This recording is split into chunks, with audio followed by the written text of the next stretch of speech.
guys, Bravo Boss LEDs here. So we're going to be putting rock lights and some cab lights on this Ram 2500, and I'm going to show you pretty much the way to do both of those. So let's get right into it. So the rock lights I'm going to be using today are the RGBW Quantum setup from OPT7. You see that they're pretty big and beefy. There's two different ways I can do these. I don't like using this thing. This would be more for if you were putting it on, say, like a side-by-side. That's why it's rounded here, so you can like run it up to the bars. I don't typically do it that way. They're already sealed in here, but I normally just cut a slit out in here, slide that over the wire, just so that way it's got an extra layer of protection, because these are going to be sitting up like that and water can get in here. But like I said, they are sealed on the inside. It's just I like to give it an extra layer by putting this on the back of each one, and then we're going to be self-tapping it in place with the screws that it came with. This thing's countersunk, so that way the screw is actually flush inside there.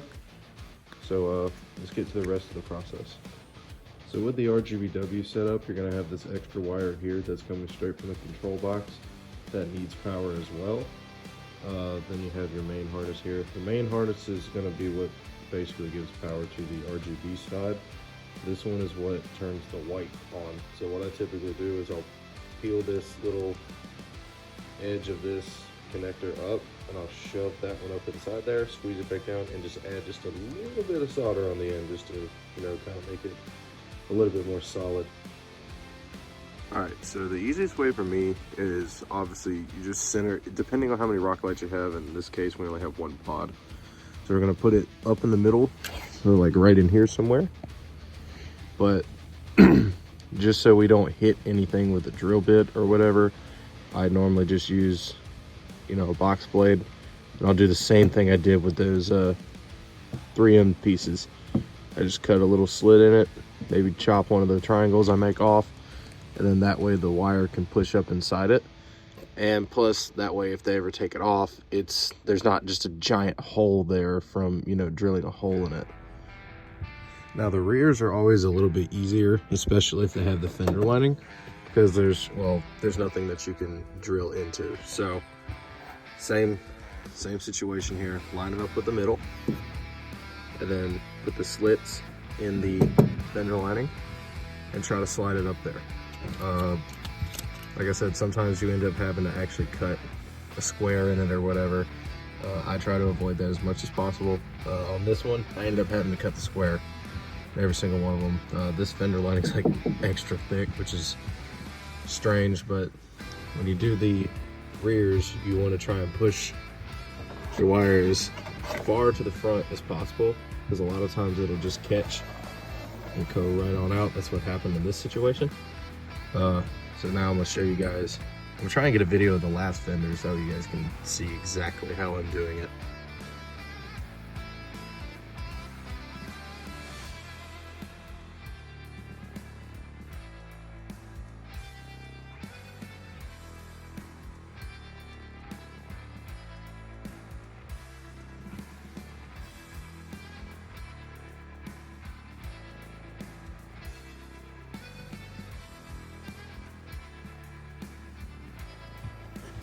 Alright, and that was the process for all four of them. I did every single one of them the exact same way. Got all four of my wires out, ready to start running them. The OPT7 Quantums do come with an extra extension wire, because I understand that most trucks do require a little bit more wiring. So they come with an extra one right here. I use those for the rear. Sometimes I can save one on the front. Just depends on where the battery is compared to the fender. In this case, I'm not going to be able to, but let's get to running some wires. All right, so what I did is I just found this line right here. It's just running all the way to the front. It actually starts back there, and I just followed it all the way up, and I just zip tied to it because it's out of the way of all the moving parts and everything. So it does have amp steps and everything. So now I'm going to get it to go up there and continue to follow it. Then I'll jump across the firewall and be over there at the control box. All right, so I did the same thing. I just followed some wiring that was already here. I believe these are for the amp steps he has on the sides, but you just want to keep it away from the top of the motor and everything. But there we go. So we got 3 out of 4 here. This is the front, this is the driver front, and this is the driver rear right here. So now all I got to do is get that one up here and we can plug it in. All right, so I got all 4 of them installed. So this right here is the RGB setting. I just put it on this just so I could test it, but you know, it's got all your different colors and stuff like that. The orange looks really good, just gonna throw that out there. You've got brightness controls up here, got your on off here, got your different modes for the colors right here. Then you turn these off, then you can turn the white on. This is that pure white setting that I was talking about. This is the brightness controls for that, so you have percentages here, or you can turn it down. I think these do it in 10%, where these are 25s. So like I'll put it at 25 right now. So they're still on. Let's go all the way up, back to 100. Turn it back off. Now, what's cool about these is like you can mix the colors. So say I turn this on and I don't really care for this pink that it has. Well, I can turn this white on and it gives it a different shade of pink. You can't really see it right now, but you can see it better at nighttime. I'll get some pictures of that. But yeah, that's how that works. And you can still leave the white on and then still have it fade and do all the other functions. That way you can have some weird colors while it's doing it. It just expands your color palette a little bit. And then as you fade out the white, it can create different shades of different colors. That's just some of the things that you can do with this. And that, my friends, is how I install rock lights. Now, we're gonna get to doing the cab lights up here. I've already started taking the interior apart. I got a little bit carried away. So I'll get right into that and show you guys a little bit of that process. All right, so first things first, we're gonna have to drop the headliner. Some guys take it all the way out. I don't see the need in it.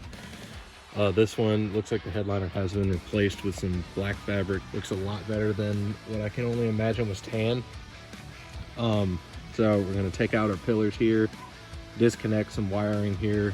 We're going to loosen these here to get those out of the way. Do the same thing in the corners. Take our hooks off, take the speaker covers off, and then it should drop down enough that all I'm gonna do is like lean it backwards. Basically, I'm gonna have it like sit down sort of in the back seat area, just enough that I can get in here to do my wiring for the cab lights. So let's get into that.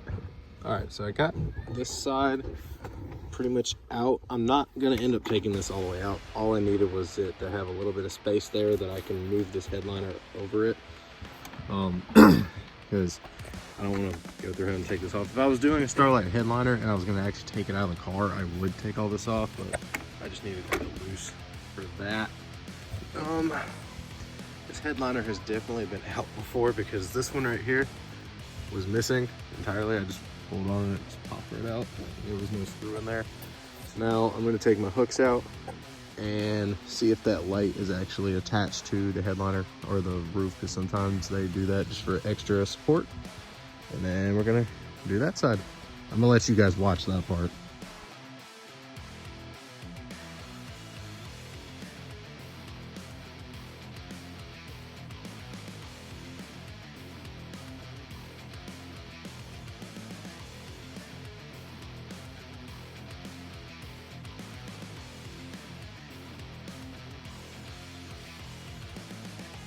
All right, so at this point I got the headliner dropped. All I wanted to do was make sure that I was clear up here. I didn't have anything. Sometimes I have supports running straight through the middle. The Chevy I did for this guy did. So I just wanted to make sure I was clear here. Now I am going to be following that curve whenever I do this up on the roof. So they're gonna be sitting a little bit further back, just so that way I don't end up inside that track, because I would hate to do that. But as you can see, we have a blank canvas here. So now we're going to climb up on the roof and I'm going to kind of show you guys what you need to do. So these are the cab lights we're going to be using. I think these are like Dodge specific. So these are actually factory replacements. So that's why they have this plug here. You're supposed to be able to plug them into the OEM harness. Well, there's not an OEM harness, so I'm going to be making my own. I'm going to be cutting this connector off and splicing in my own stuff. But it's going to be very, very simple. I just got to find some hardware for it. That's going to be the biggest challenge. So I don't have any hardware to actually put these lights on, so I'm going to be running to Lowe's real quick to grab some nuts and bolts and washers. I'll take you guys with me. All right, so we got our sealant. I'm just gonna be using this Gorilla Glue 2-part epoxy. It's gonna be clear. That'll just a safety thing for whenever you fill in the holes. Got our nuts and bolts and washers and lock washers and everything. So let's get back to it. All right, so this is all the stuff that I had to go grab. I'm almost certain that this is going to be the one that I need, the Micro 2. This is what I'm going to be using to tap into the wiring on the truck. Just these fuse taps are a huge thing that I use. I don't like to tap them directly to wiring because you risk messing the truck up. These right here just derive their power from wherever you stick it, and it saves the truck from whatever system you're adding. I just got some regular wire here. I just went with 16 gauge. It's probably way too big, but it's fine. I just got some random colors. Some butt connectors for when I cut these off. These are the heat shrink style, so I can heat them up to seal them as well. Got these just in case. If you don't know what these are like splice connectors or whatever. Slide 2 wires in there and stick them together. I may use these whenever I put all the cab lights together as one. I may not, we will see. And just got some lock washers and washers and bolts. All of that is going to fit on these. So I'm gonna climb up on the roof and get started. All right, so one thing that needs to be taken into account whenever you're doing cab lights is this huge chunk of metal right here. So this is on the very front. So like just here. It's going to be lined up somewhere in this area here. I don't want to drill into that because if I drill into that, I'm blind. I can't see anything else. So I'm actually going to be going back here in this area here. I've already measured this out. This is roughly 7 inches from the edge here all the way back to where that lip is. If I tag this lip, I'm not really worried about it. But like I said, it's about 7 inches back. So I'm going to be putting my cab lights about 8 inches back from the first bolt that is on the cab light. You just need to make sure that, you know, whatever you're drilling into, you can actually get to the underside of it. I can only imagine if I was to put it in there and try to put a nut on there, because you can see there is no access in there at all. So I would hate for somebody to make that mistake. So that's why I'm showing you this part. This is going to be one of those things of measure twice, drill once, because once you drill a hole in that roof, it's stuck. That hole's there forever. Now, each one of the manufacturers does their cab lights differently. So Ford will evenly space out all 5 of them. Chevy typically has one bigger one here in the middle, but the Dodges that I've seen, they have 2 that are further out on the sides, and the 3 in the middle are like evenly spaced out, but they're closer together. So like you can see the gap there. It's on the back of the truck. I'm just doing this as an example because I can actually stand in the bed. But this is just to give myself a baseline of kind of where I want them to line up. So I'm going to be using these body lines here as sort of a guide for these here. And then I'm going to be using the center of these 3 as a baseline for these. So there's different, like, you just got to look for stuff like that, you know, it's only going to help you. And this is just one of the ways that I have found on this truck that this is going to be the easiest way. Right there's a quick baseline. Like I said, I went 8 inches from the front of the windshield, or the top of the windshield, to the first bolt that's on the front of these. So you can see that, I mean, they're pretty well lined up. I haven't measured it out exactly yet, so you know, this is like a rough draft. This is just me throwing it up there. I'm gonna go see how it looks from the front. You can see that they do follow the curve. It's not really that noticeable in the middle 3, but you get the idea. Okay, that looks pretty smashy. What the hell did I just say? Oh yeah, I like that.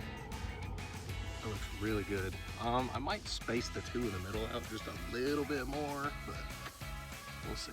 All right, so after a bunch of measuring and, you know, doing some math and stuff, figured out that the center is at 26 and a 16th because it's 52 and an 1/8 from side to side. So our center one is going to be lined up at 26 and a 16th. Then our next one over on either side is going to go 10 and 5/8 over. So that's where you get 16 and 11/16. So I just went ahead and marked that on here. And then the ones on the ends to the center of this piece, or this little dip here, is 3 and 1/16. Now, you could, I was gonna say, you could just, use it all the way up there, but it actually stops before you get to where the light's actually gonna sit. And then obviously it's gonna be the same thing on the other side. It's gonna be 16 and 11/16 on this side. So that's for this one. And then 3 and 1/16 on that one.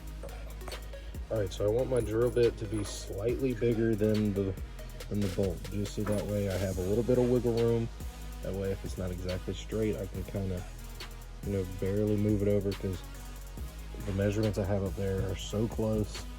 But it's just, I just like to have a little bit of extra security. Then, for the middle hole, I only want it to be big enough to fit 2 wires through it. So that way it's not that much to seal. So that one I'm probably going to be using the quarter inch drill bit, because it'll be just big enough for 2 wires to go through there, and then I can seal it on the inside. All right, so all the holes are drilled, so now I just have to do all the wiring. Well, obviously I've got to put them in, but I'm gonna go ahead and attach some like 1-foot leads or something to the back of the light, so I can drop it down through the hole and then be able to grab it and do the wiring from inside.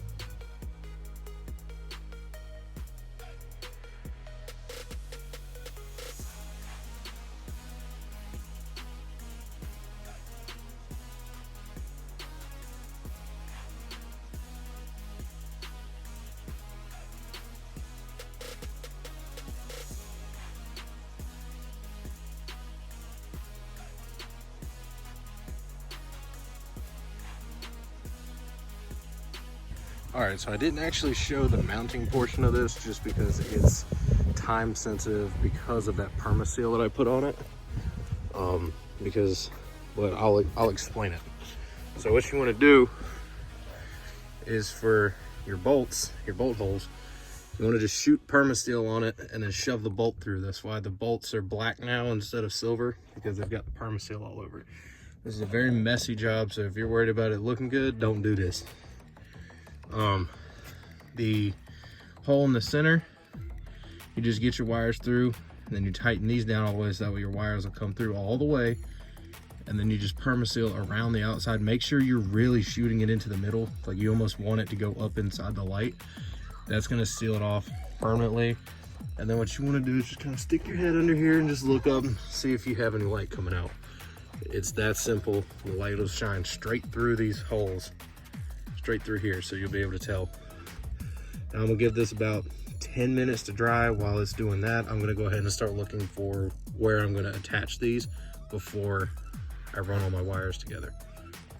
So sadly, this Ram does not have a fuse box on the inside, so the only one I have is this one.